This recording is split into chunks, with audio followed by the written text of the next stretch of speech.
All right, let's tilt over to colleges. As you know, colleges in America, big trouble, and I think they're the same way in Canada. Um, you have a very determined far-left crew that is zeroing in on white people. All right, so the University of Colorado at Denver has two scholars, Cheryl Mateus and Paul Lee, L.E. They published an essay titled Towards a Truer Multicultural Science Education, How Whiteness Impacts Science Education. Whiteness. I'll give you a couple of quotes so you know where they're coming from.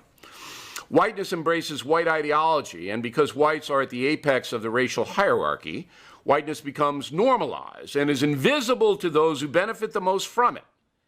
This is particularly troubling because the normality of whiteness means the whites do not believe that they are actively investing in white supremacy or racism, which keeps oppression intact. So in other words, that if you're white, just by the fact of your skin color, you're invested in white supremacy, keeping minorities down. You know. All right, and then you go on to say, the history of European colonization and conquest of influence, contemporary attitudes of valid knowledge, and much of the way Western natures teach science erases the values and cultures of indigenous people. You know, we hear this all the time, that math and science, they're taught in a way that minorities can't understand, and it's racist and all of that. It's the pounding of the drum that white people have caused the problems in the minority communities. That we, because we're white, are responsible for those problems. And not only that, celebrate the problems because we embrace white supremacy. It's so insulting and so racist on its own. It's staggering, but this is accepted now in colleges across the country. In Fordham, you may remember a story we reported up in the Bronx where some members of the Republican Club went into a coffee shop on campus, tried to buy some coffee, and were thrown out because the people who run the coffee shop are far left and they don't want to serve conservatives or Republicans. Well, the administration of Fordham said, no, that's not going to happen. If it's a on-campus concern, they're going to serve everybody. And now there was a demonstration against that decision. Monday, 23 people showed up. 23. Good. Good for you, Fordham. Good for you. Tens of thousands of people are enrolled in that college, and only 23 showed up. But just to show you how crazy the people are, all right, they basically scorch their own university, saying, quote, the consequences of promoting white supremacist messages are dangerous as evidenced by the violent events at Parkland and Charlottesville. Parkland, how did Parkland get into white supremacy? I don't know.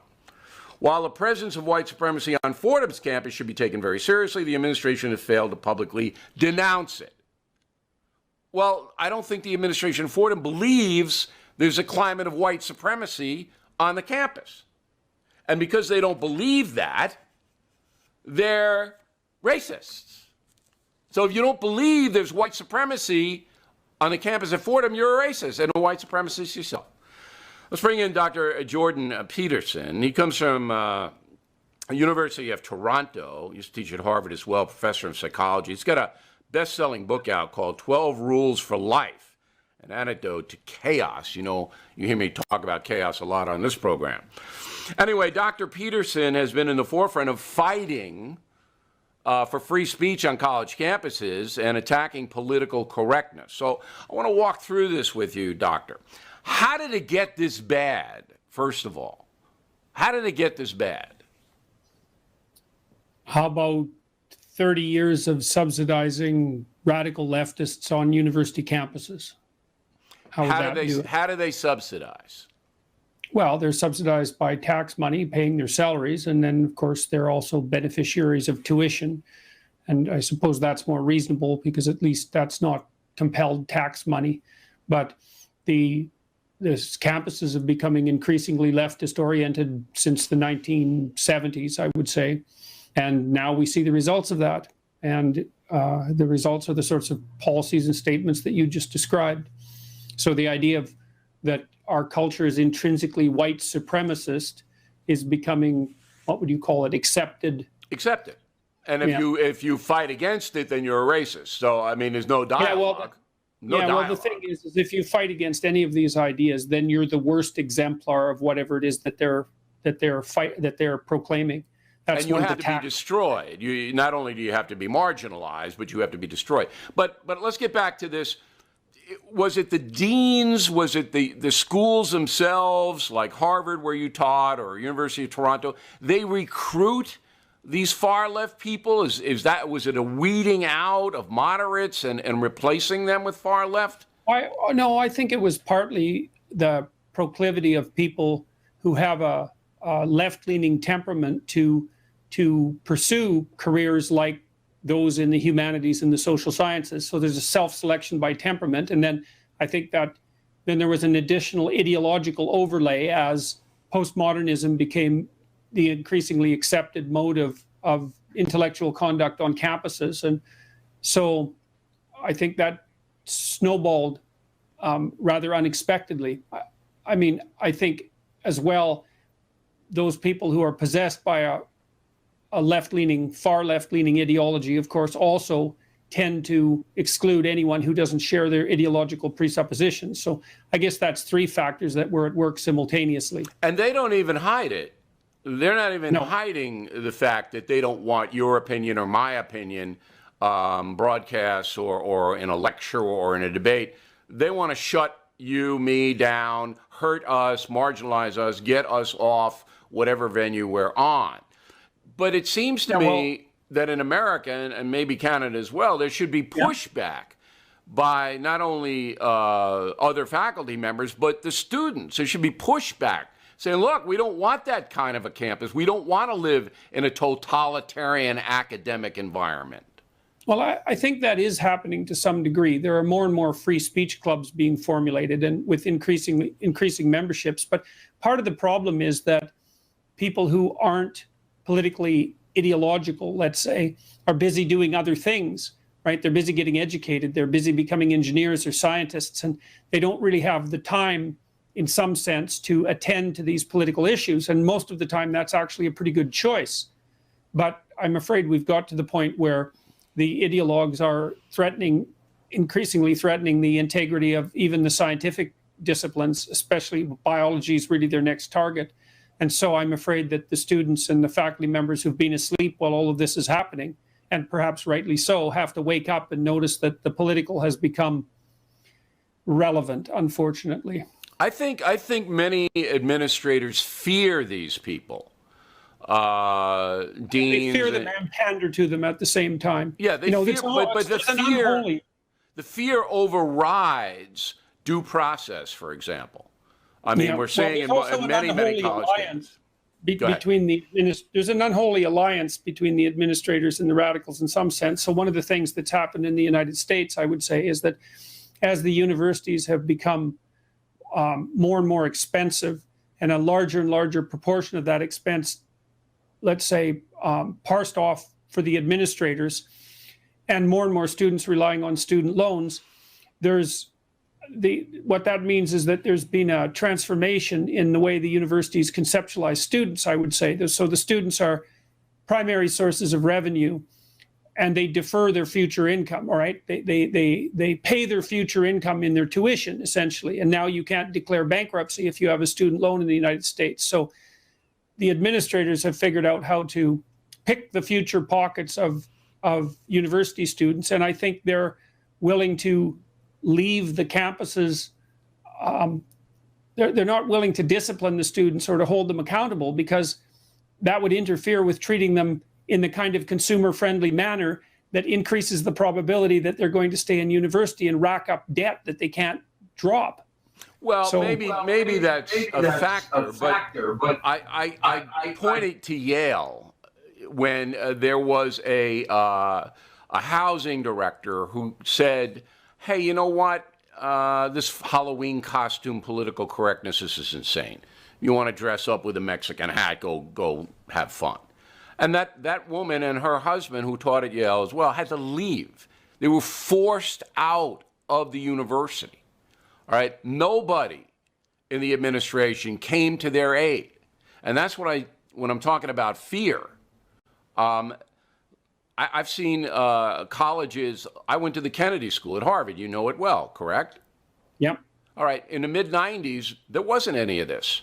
I mean, it tilted left, but it had a big cadre of military people coming in for mid-career degrees. And therefore, it was kind of sane. Right now, the Kennedy School, if you go into the Shorenstein Press Center, every single instructor, every single one, is left or far left. There isn't any moderate people there, and that's because of the administration. They're afraid to hire anybody who's moderate. Yeah, well, I don't know if it's the administration precisely or just the way the hiring processes fold out across time. You know, you can get positive feedback loops developing in systems without anyone really planning them, you know, and I think that's partly happened at the universities. Not that I'm excusing it, but it's definitely the case that moderate or conservative voices are almost entirely lacking. So Is that the same thing in Canada too? Oh, absolutely. Yeah, especially in the humanities and the social sciences. Well, it's the same It's not thing. so bad in the STEM fields. Oh, yeah, it's the same thing everywhere in the Western world, as far as I can tell. So then this dovetails into your book, 12 Rules for Life. Because if you have only one power structure on a college campus, or in a country, or in a town, okay, you're going to have chaos. Okay, because that power structure is going to be able to impose its will on you. And that's what we're seeing in America. We are seeing, Dan, I'm sure you know this, we are seeing an attack on the President of the United States by the media that's unprecedented. They want him out of there. They're not reporting. They're trying to hang him. They want him out. The corporate chieftains want him removed. It's not about reporting anymore. And the chaos that's ensued, whether you like Trump or not, I don't know how the man does his job every day. Yeah, well, it reminds me of the political situation that surrounded Nixon in the 70s. You know, this is the last time that I saw that much political tension, I think, emanating from the United States, internal political tension. So it's a different situation, though. Yeah, well, it is. Because this is naked advocacy for money, too. I mean, the people who are on the side of removing President Trump, they can make big money. And then you have the women's movement that we now know is tied into the far left, all right? And you have this unbelievable massing of totalitarian forces. I think it's really frightening. Well, part of the problem, Bill, as far as I can tell, is that there's no simple way of clearly defining the ideas on the left that go too far. You know, because each of the ideas taken singly have a certain amount of attraction, especially to people who are compassionate. But if you get the ideas pushed far enough, like I would say they're pushed too far, for example, when the radical leftists go after equality of outcome, then things take a vicious tilt in a totalitarian direction.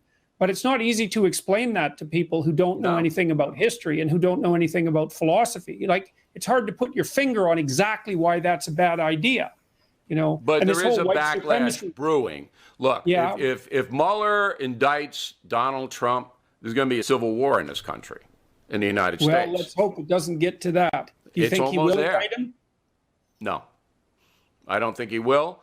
And I think the Inspector General of the Justice Department is going to save President Trump, because it will besmirch, that report will besmirch the FBI, and the credibility of the investigation, both in Hillary Clinton's email and in the Russian collusion, will, evaporate. But then the left will turn to the women, and they'll try to use the women to destroy Trump, which is already happening on a concurrent basis. So we have huge, huge chaos.